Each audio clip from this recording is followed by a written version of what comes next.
All right. My name is Vicki Tate. I am the president and founder of the Alliance of Women Executives.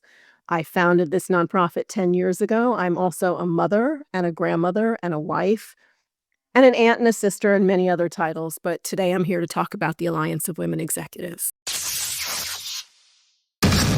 Diversified game. Learn how to start, run, and sustain your business. Hey, it's Kellen, and today on Diversified Game, as you heard, I have Miss Vicki Tate. She's going to give us the game on all the things she does to help better the community. And you guys know I have my signature question. We'll get into that, even though she's going to talk about it this whole time and what her community give back is. Let's just start there, Miss Vicki. Welcome to the show. What is your community give back? Thank you for having me, Kellen. I appreciate it. So, the Alliance of Women Executives is a Palm Beach County based nonprofit, and we support young women who are graduating from Palm Beach County high schools who are continuing their education at Palm Beach Atlantic University, Lynn University, Florida Atlantic University, and Palm Beach State College. And we provide scholarships, we provide new laptops for them, and give them as much support as we possibly can to help them begin their college career successfully.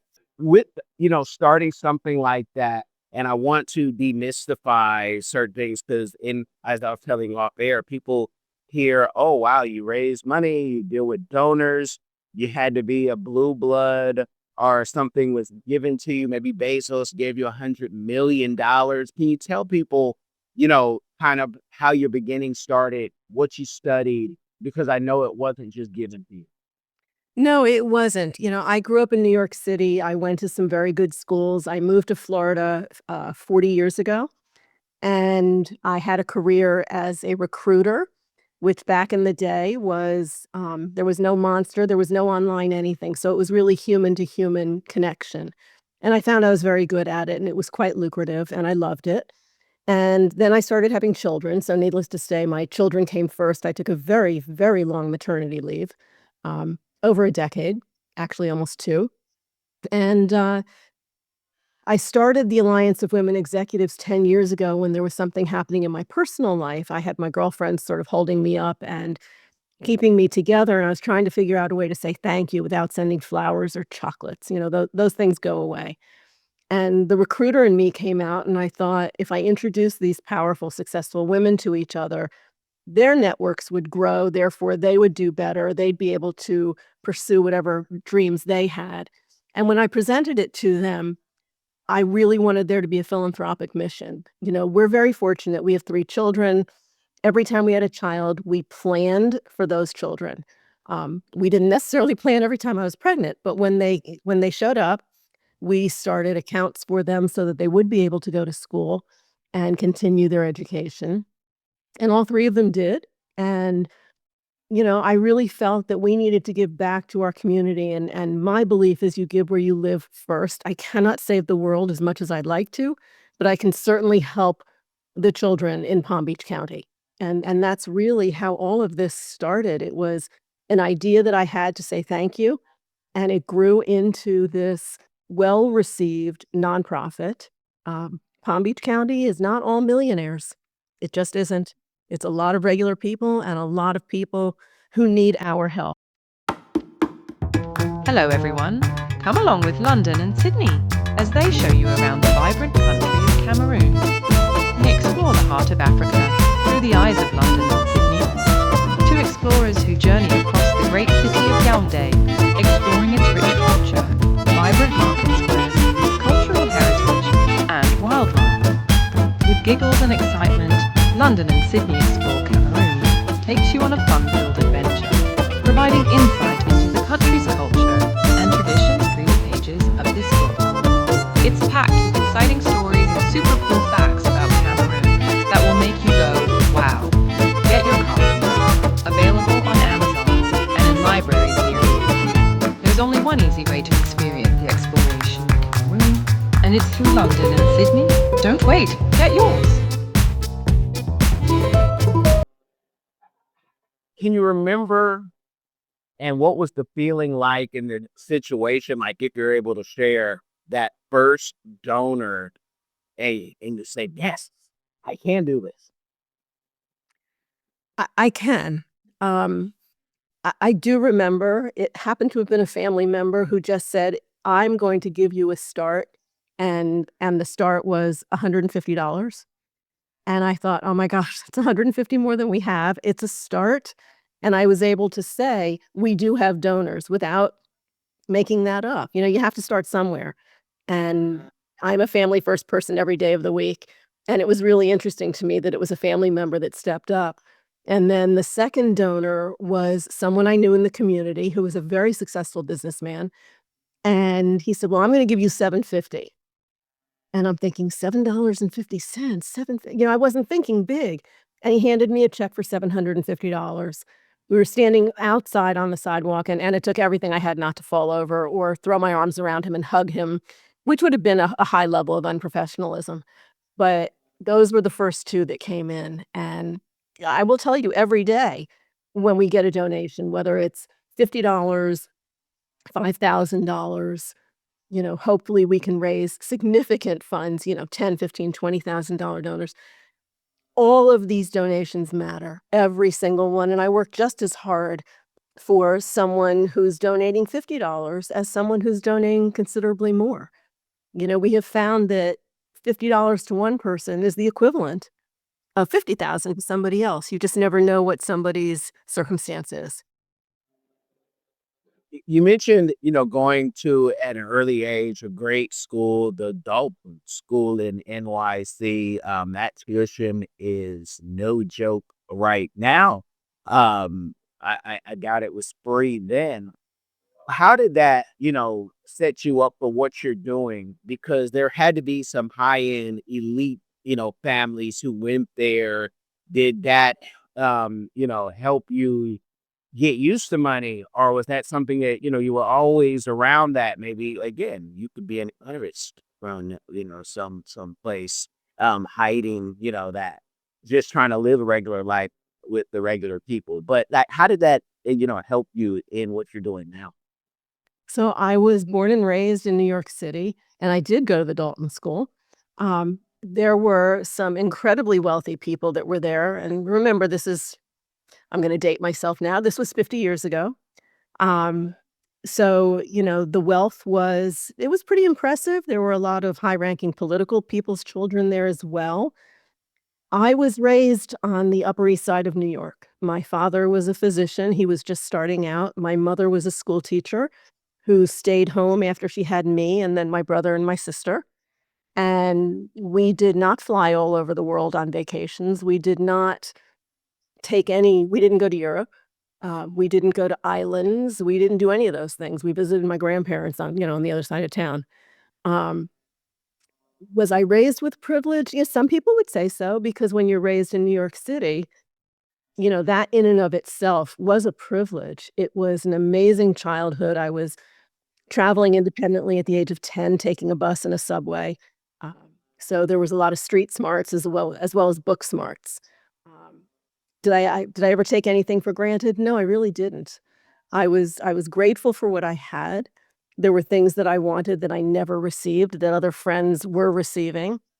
And your 12 and 13 and 14-year-old self was probably I'm not sure how I behaved. My parents aren't here for me to ask them, but I'm going to go out on a limb and say I may or may not have been nice. I may have been a teenage brat. Um, but I think that's indicative of most teenagers. So I'm not going to hold on to that. I am very lucky. I have a great marriage. We've done well. We want to give back. I have to give back. It's a moral responsibility.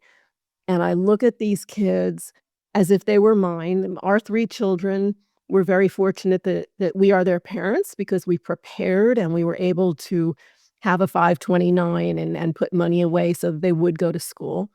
And they, of course, did their grants and scholarships as well, because it wasn't like we were writing a check for 20, 30, 40, whatever it was. Um, so yeah, that's my background is New York City. It's still home, but I've actually lived in South Florida longer than I lived in New York City.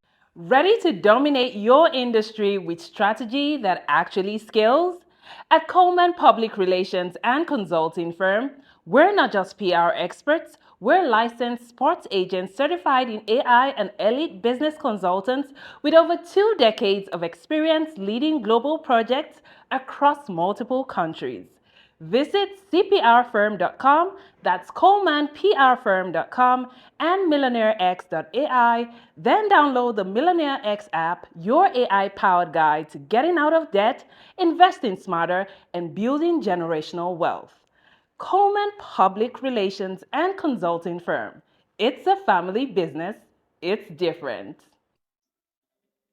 Yeah, and there's no city like New York City. That was my still one of my favorite cities. It's my favorite. You just get lost and no one's bothered unless you want to be bothered.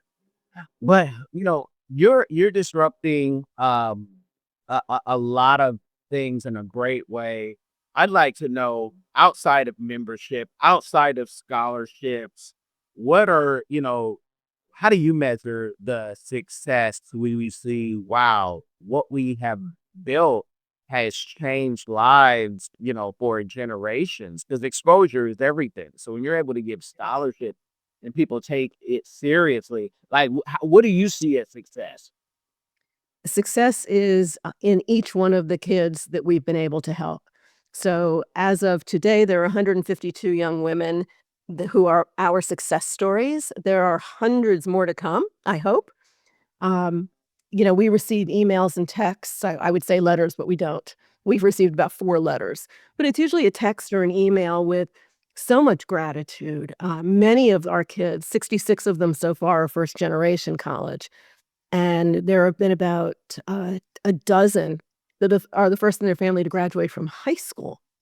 So for them to be able to go to college and graduate and change the trajectory not only of their lives, but of the lives of their families.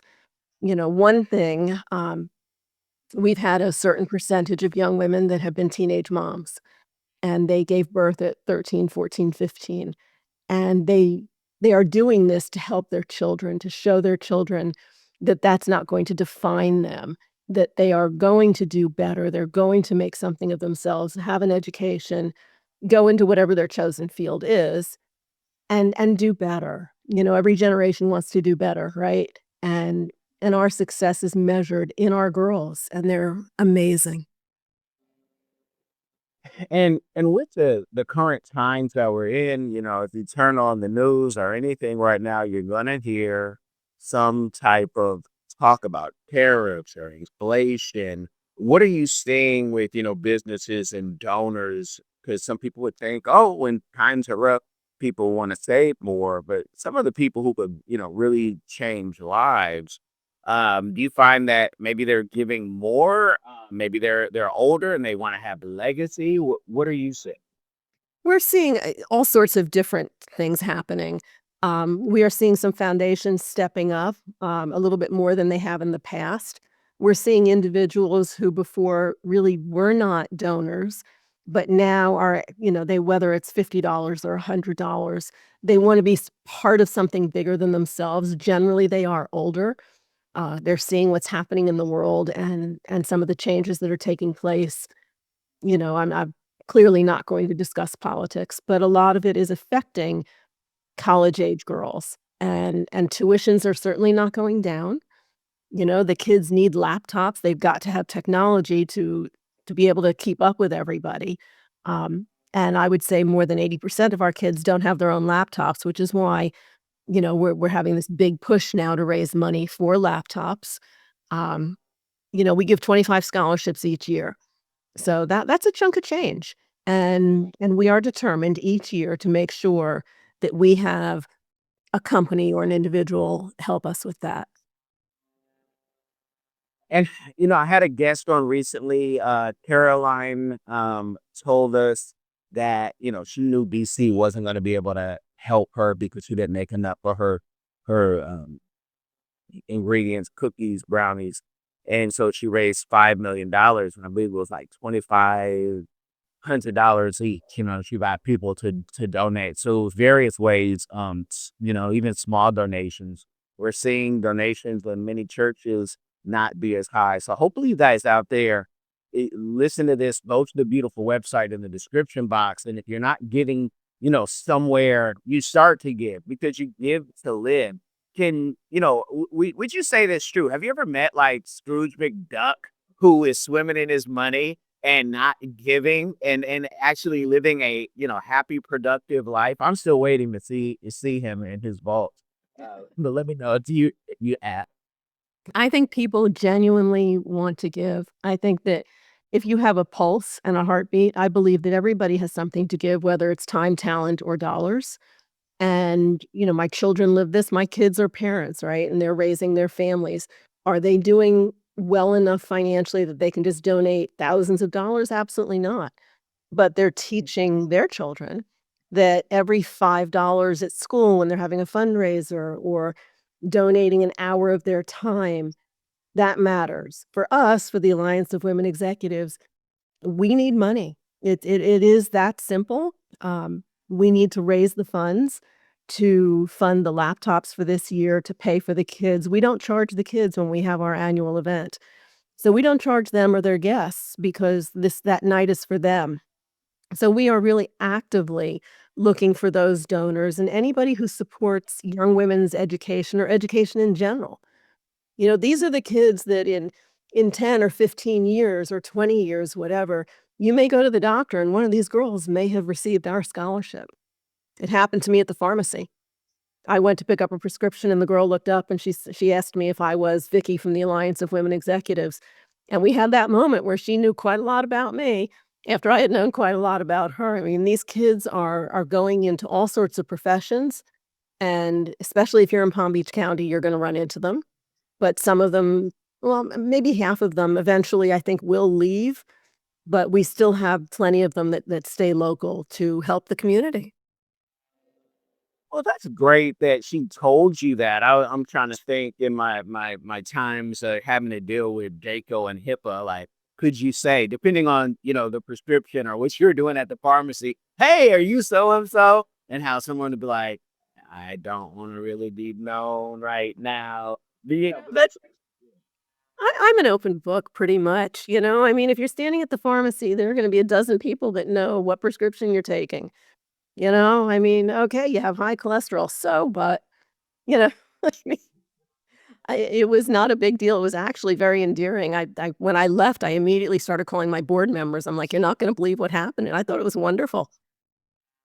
I remember working at the hospital and I had a friend. I met a friend in London because I met her sister, and I won't say what was going on with the sister, but when I tell people privately, they're like, "You are bold to even mention and make a joke." I said, "You got to know your audience, and sometimes you might get it wrong." But again, I was in London, twice because I had met a friend from the hospital in Martinez, California, and a month later, 2 months later in London and was able to keep going back while in grad school. So you just never know with, everything that you're doing.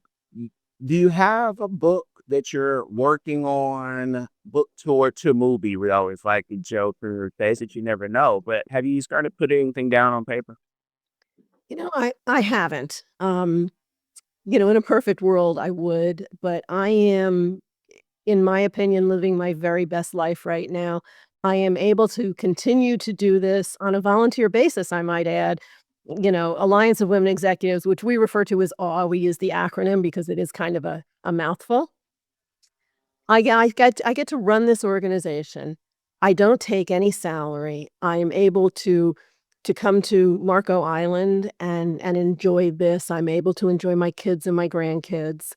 Um, I I could make time to put something down, but I haven't. I'm human. This is the life that I'm choosing right now. Okay. Well, and with AI, it's easier. I always think just because people say, every day, I want to do a nonprofit, and most of them can't last more than, make sometimes 6 seconds, 6 minutes, or 6 months because they didn't seek out any wisdom. Of course, there's plenty of books out there, but everybody has a story, and your story is always unique to you and others. But the fact that you also help run another foundation. Can you tell people how do you do two? You find the time, and what's the other foundation? So the other foundation is the Nias Foundation. It's a New York-based foundation founded by Mr. Nias and my grandfather, over 60 years ago, they were successful businessmen in New York, and they started with $500 and wanted to give back to arts and education in New York City. And fast forward now 3 generations, we all we give where we live. So I am fortunate to be vice president of that organization, and I am able to give grant money in my community. So clearly I have to be very careful. There are compliance issues. I'm very careful about where I give and who I give to. Um, and because I'm part of the nonprofit world on both sides, I see how nonprofits are run. I see everybody has a great mission, right? Let's start there. Nobody starts a nonprofit with the idea to not do well and to not serve a purpose. That said, people who are running some of these organizations maybe are not, in my humble opinion, are not running them to the level of excellence that I would like to see. So I'm strategic where I give. Um, I like to think that I'm making a difference. I'm told that I make a difference. I do give to some of the smaller ones because personally I know how much that means. If I can give $30,000 or $40,000 to a small nonprofit, that's a game changer. And and I know because if I were to get that kind of a donation, that would be a game changer for us. So I'm very, you asked me earlier about am I fortunate? Yeah. Yeah, that is something that I can take no credit for. I was born into this family. The luck of the parents, right? Um, and I'm thrilled to be able to do this. I've been doing it for over 25 years. And my children are now coming into it and they're starting to learn about it. Um, it's wonderful. Nonprofits are necessary. We need to help people on across the board in so many different areas. And just so people can understand, when your grandfather and his friend started this, is it something where, they put the money in and that money is forever growing, or do you always have to keep fundraising and fundraising? There is no fundraising on that. The money continues to grow. We have some very good investments. We have some wonderful people guiding us, and we've been extremely lucky and smart. A lot of it has to do with we're smart with our investments. So, yeah, there's zero fundraising on that part. It's the other part of my life that is fundraising. And that's beautiful. And I really want to make this clear because we're hearing so many people online, and it makes me cringe when I hear somebody, especially in their 20s, they're a life coach, they're a philanthropist, they took tires on unborn children, but never have to do anything again, but you just got to buy their course. If somebody was to set up a foundation like this in real life and, they want to pass this generational wealth, um, trust, I would assume, would be, a way to go. You need a strong family bond, so you don't end up like a John Grisham book, and that people fighting each other. What other things would you, tell people living within their means, living debt free, that say, I want to be like that. I want to leave something that is after me. What can I do to make that happen? Because your family's already done it. Our family did it. They were very smart. I was raised with if you can't afford to pay for it, you cannot afford to have it. The exception to that would be your health, because without your health, there is nothing else that you can do. Um, I see, now I sound like this old person, but I see younger people just spending and spending. If I don't do it now, what if I'm not here tomorrow? You only live once. There are so many phrases that they use. And and I just think, well, chances are you will be here later. And saving is a wonderful thing. Pay yourself first. We always did that. We paid ourselves first and then we paid our bills. And, we had the things that we could afford. We didn't go spending obscene amounts of money on anything from our homes to our clothes to anything else. I mean, today I drive an 8-year-old Toyota. I love it. I don't need another car. It gets me from point A to point B, and it's just fine. So I will say, starting a nonprofit's not for everybody. It's a lot of hard work, um, and generational wealth. You have to start somewhere, right? Start saving. Start saving. Learn about money. Learn from somebody who is successful, not from a salesperson. learn from someone who has done it. I love it. And we always like to tell people, if you do nothing else, if you listen to Dave Ramsey, get out of the fully fund your 401k. You'd be surprised at the end of your life, my to give to others, and that monies can, just snowball into even more money. Teachers, you guys are the number one, according to Dave Research, and he's the one who's done the most research on this. Funny, we think the government would be, but it takes private individuals. Where do you see for 2026 and beyond, everything that you're doing? Maybe there's something else you're working on, some big gala. I know you have a gala coming, but maybe there's something else. I'm trying to go deeper and get into, what you see your future plans. I don't know. I'm open to anything positive. My life is very full. I don't have any huge wants or needs. I want my family to be healthy and happy. That would be the want.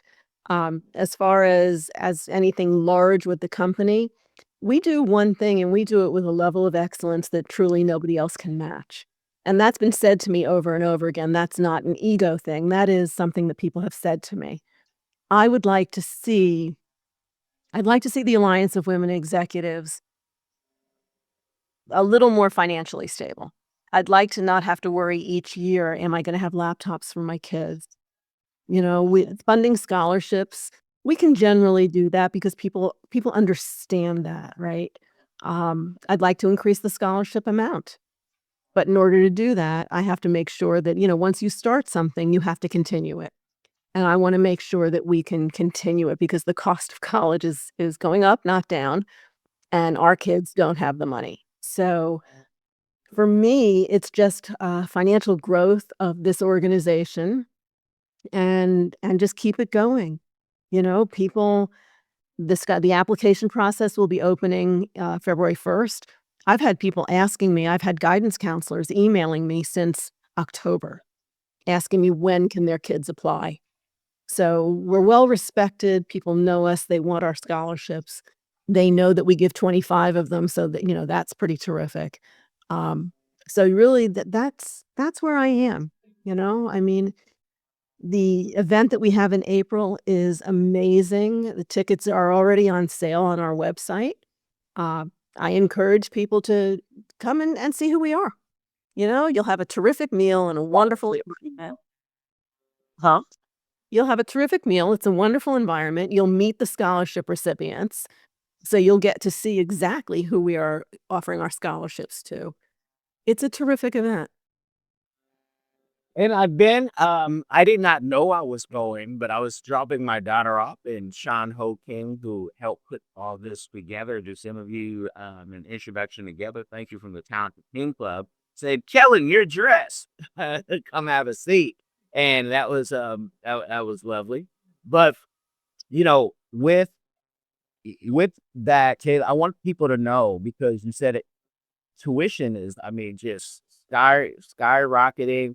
And with AI, there's people saying, I don't know if, if college is even a thing to do.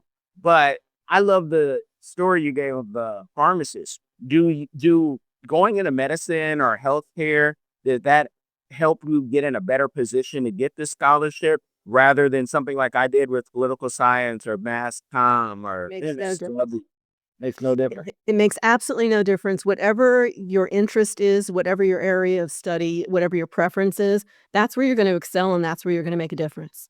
So whether you're going to school for entrepreneurship, we have somebody that wanted to be a pilot.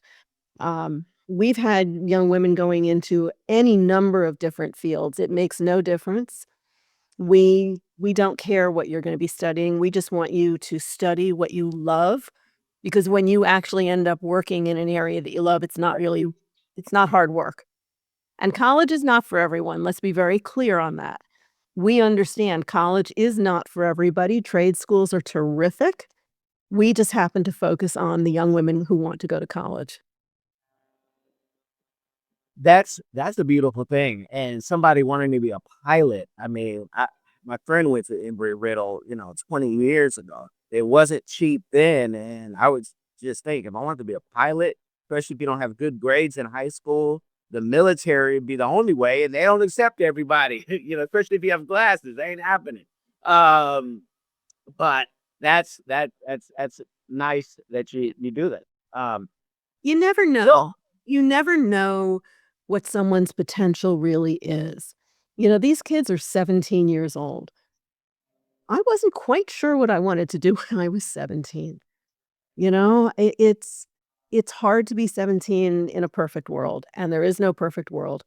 So these kids that do have the drive, many of them, I'm gonna get a little heavy here. Many of our kids come from very, very difficult circumstances. Some are coming out of the foster care system. Some are homeless. Some are dealing with abuse. Some are teen moms. Some have no food. Some have no parents, no siblings, no support system. For many of them, English is their second, third, or in a couple of cases, their fourth language. And yet they're working so hard to fulfill their American dream and to fulfill their own personal goals. And it is our responsibility, I feel, as a community to help these kids. So I'm really the conduit between the people that can help support the mission and the kids. That's my job, is to bring the funds to these kids so that they can continue their education. Is there a monetary limit they have to be under to apply to get it? No. No, we learned really early on that zip code doesn't matter. There are some very expensive zip codes in Palm Beach County, as most people know. And that doesn't mean that behind the walls of that door that there's wealth. We have seen a home on one of the barrier islands in Palm Beach County where one would assume that there was a tremendous amount of wealth. And truth be told, there were 6 chairs or 7 chairs and a table and one huge air mattress in that home. Zip code means nothing. The home that you live in, we never know. We never know. So I've never had anybody say to me, "Oh, I have plenty of money. I don't need your scholarship." That has yet to happen. It makes me think, down the street, we're in Palm Beach County, you could see a Bentley and not blink an eye, or Rolls Royce. But I remember when the government shutdown happened, and I'm looking at one of the churches down here in Palm Beach, and the line was long. When we lived in Seattle, again, another healthy zip code, money, everybody has a master's degree at least, but the food banks and those organizations are telling me, yeah, everyone makes at least 80,000 or they average 80,000, but you'd be surprised who's going hungry.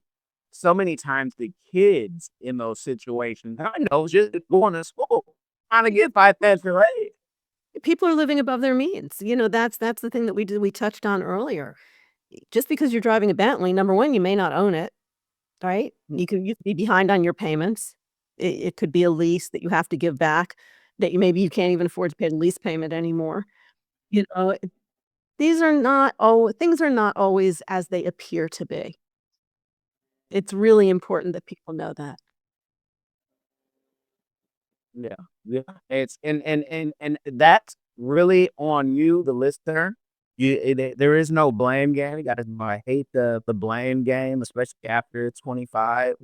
What boots are you making? Get some help. Get a mentor, coach. Get somebody. Talk to somebody. And get some help, because at some point it's all on you. If you're winning and you're LeBron or you J-Lo, you'd say, "Hey, it's me with my whole chest out." Well, if things aren't where you want them to be, you might want to look at some of the moves. I just think giving is, first of all, it makes you feel good, no matter what level you're giving at. Knowing that you are part of something bigger, that you are helping someone in some area, whether it's education, putting food on a table, keeping a roof over someone's head. There are some very, very important needs out there. And I think it's critical that we rise to that occasion and take care of our own. Amen, amen. And just so you know, I had a quick technical difficulty where Zoom kicked me out of the room, but I'm glad you kept going like a true professional and giving the game. But that's technology. It can only get better. Let the people know where they can find you again. Again, I'm going to have links in the description, but where they can find you and any last words for the people. So again, the name of the organization is the Alliance of Women Executives. Our website is aweinc.org. You can find us on LinkedIn. You can find me on LinkedIn, Vicki Edelman Tate. We have a Facebook page. Don't use it as much as most. I find that LinkedIn is really it's a more professional site, and more people do find us that way. But a lot of people find us through word of mouth or just doing a Google search on, education in Palm Beach County. And I encourage you to take a look at our website. Call me. I'm available. Email me. I do return phone calls and I answer all emails. I happen to be on the beach at the moment, but I'm still checking my emails every day. So please, if you're able to help these kids at any level, we would appreciate it. Again, the immediate need today, December 22nd, is a tech sponsor and also a sponsor for the student tickets. I do have a document that has all of the donation needs in one place. I am a sponsorship form. I'm happy to email that to anyone who would like to see it. And we appreciate it. I appreciate the time to just talk with you and get this information out to your listeners. You are so welcome. And when you say tech sponsor, I'm now thinking, who can I send those to? Florida Funders, which I'm a very small member. We only deal with tech, we try to raise money. But also, I'm going to CES in a couple of weeks in Vegas. If you have stickers, because inc.org is like the cutest and my easiest website to remember. If you have that, that's something that I wouldn't mind. Put a sticker on everybody's booth who will take it while they're trying to pitch. So I'm gonna have to get some stickers quickly. yeah, because see, Yeah, we don't have a lot of swag. Um, we try to be as green as we can, right? I have found that a lot of the flyers and the additional objects get thrown away and people don't hang on to them. Do I have business cards? Of course I do, because everybody has a business card. But a sticker is not a bad idea. Now I have to fund that. Remember, these things cost money. Everything costs money, and I have to realize a lot of my thought process is, because I'm on both sides of nonprofit, whenever I spend money through the Alliance of Women Executives, I really think long and hard about it. I think about, because it's all donor based, right? I take no salary, no one does. So everything is from donor dollars. And I always think, would the donors approve of this? If I'm going to spend $500 on something or $200 on something, if a donor said to me, explain to me why you did that, is that a good use of the money? So I'm telling you, every single thing that this company purchases is very well thought out. But I will look into those stickers. That's a very good idea. Alibaba or Alibaba Express, probably, or Temu have the cheapest, or we made in China. Probably the cheapest, not always the quickest, but yeah, I was just trying to think and be helpful in that, because in tech, a lot of times when you're sitting in the cloud, play on the word in tech, they don't touch the people. That's the reason why we've been able to work in tech, because they're like, you're actually a personable person who at least knows more than the end user. And I'm like, yeah, I'm real nosy. And so is all my team, very, very nosy people, still in the streets sometimes and the executive suites. But can you see, hey, put an sticker on someone, take that with you. When you're talking to founders, especially at CES, the biggest consumer electronics show in this country, at least, the founders are there. The Sharks are there. Barbara, you can see Barbara Mart. So great conference for those of you who want to expand your knowledge network. Maybe even get a job. You can get a job on the spot like that sometimes. But I thank you for this. You guys, ahinc.org. Go check it out. Again, if you're not giving, maybe that's why you're not living in the full potential. And again, it doesn't have to be the biggest donation, but something helps little by little. I thank everyone. I thank you, Miss Vicki, for coming on. You guys have gotten the game. Make sure you comment. Make sure you like. I know most of you are listening on Apple or Podbean, but go over to the YouTube, put a voice in the story with a face. Let's get those numbers up. And most importantly, however you experience this, please share this game with somebody. It will change their life. Y'all be blessed. You've tried it your way, but you're still in debt? Or maybe you're doing okay, but want to invest smarter, grow faster. MillionaireX.ai gives you real step-by-step strategies to ditch debt or stack wealth. Stop dreaming and start planning. Visit MillionaireX.ai today. I want you to be the next millionaire next door. Are you tired of the rat race in America? Are you ready to visit the motherland to relax and rejuvenate?